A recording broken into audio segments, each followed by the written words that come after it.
강의를 듣는 도중에 일체 필기하지 마십시오. 그냥 몇 분 동안만 듣고 있으면 됩니다. 여러분은 머릿속으로 구조를 그리거나 동화 조절만 하시면 됩니다. 집중해서 한번 듣고 다음에는 그냥 반복해서 몇 번 들으면 됩니다.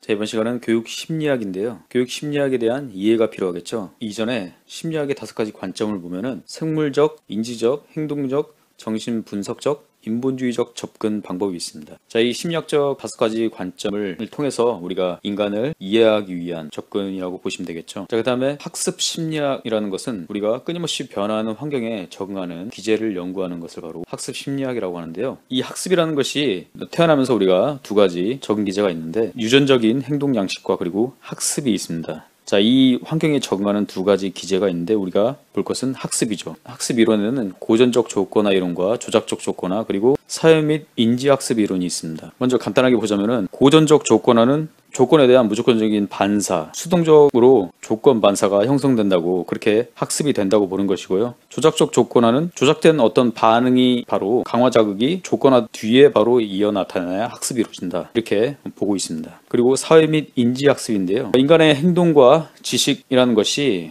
경험 없이 사회 학습이나 인지에 의해서 학습이 이루어진다. 이렇게 보고 있는데요.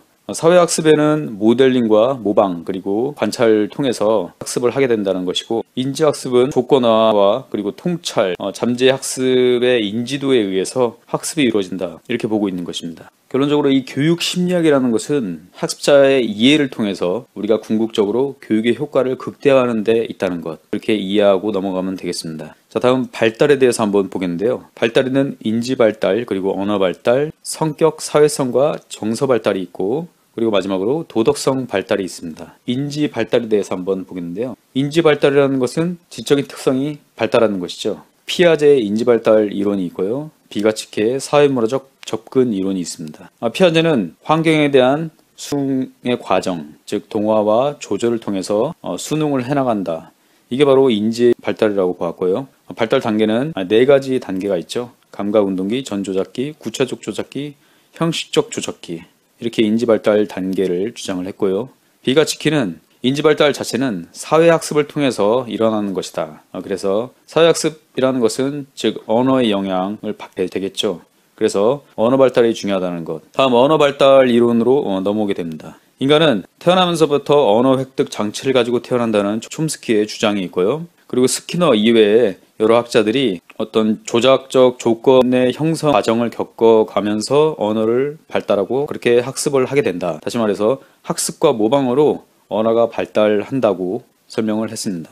자, 다음은 성격 및 사회성과 정서 발달이 있는데요. 에릭슨이 성격 및 사회성 발달 이론 8개 단계로 이야기를 했고요. 그리고 이 에릭슨의 단계는 피아제의 그 이론과 마찬가지로 모든 사람이 이런 똑같은 단계를 거치는 것은 아니고 같은 정도와 같은 시기에 경험을 하는 것은 아니다. 이렇게 보았습니다. 자, 다음은 도덕성 발달인데요. 도덕성이 발달하는 과정에 대해서 피아제와 그리고 콜버그가 단계를 이야기했는데 피아제는 2단계로 즉 타율적인 도덕성 단계와 그리고 자율적 도덕성 단계 이렇게 단계를 거친다고 보았고요. 그리고 콜버그는 6가지 단계로 나눴는데요. 이 6가지 단계도 3가지 단계 수준으로 볼 수 있는데 전인습, 인습, 후인습 수준 이렇게 3가지 단계입니다. 자, 인습이라는 것이 습관입니다. 그래서 습관이 들기 전에는 처벌과 복종에 지향하게 되고 도구적 상대주의를 지향하게 되고 그리고 습관이 든 다음에 그 다음에 습관이 완전히 든 후에 그래서 후인습이죠. 이런 식으로 단계를 거친다 이렇게 보았습니다.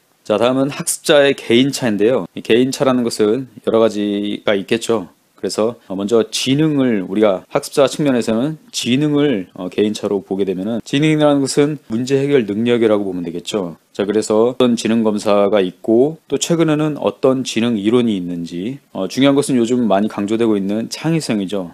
창의성이라는 것은 새롭고 어떤 독창적인 것을 새롭게 만들어내는 능력을 말하는데요. 이 창의성의 훈련 기법에 대해서도 교직 논술 그리고 교육학 논술에서 우리가 창의성 훈련 기법에 대해서 개념을 명확하게 알고 넘어가야 하겠습니다. 자, 개인차에는 학습을 어떻게 받아들이느냐 인지 양식과 학습 양식이 있는데요. 인지 양식이라는 것은 개인이 정보 처리를 어떻게 하느냐 이 인지 양식에는 장 독립형과 장 의존형 그리고 학습 양식이 어떻게 다양하게 이루어지고 어떤 전략들이 있는지 한번 살펴볼 필요가 있겠습니다. 학습에 대한 관점은요, 세 가지가 있는데 행동주의적 관점, 그리고 인지적 관점, 또 하나 구성주의적 관점이 있습니다. 행동주의적 관점에서는 학습이라는 것을 행동의 변화로 봤죠. 행동이 변화돼야지만 학습이라고 보는 것입니다. 자, 그래서 우리 이 학습자 자체를 수동적으로 반응하는 존재로 보고 있는 것이고요. 인지적 관점에서는요, 학습을 사고 과정을 통해서 우리가 사고 내용이 형성되는 것이라고 보았습니다. 통찰을 통해서 점진적이 아니고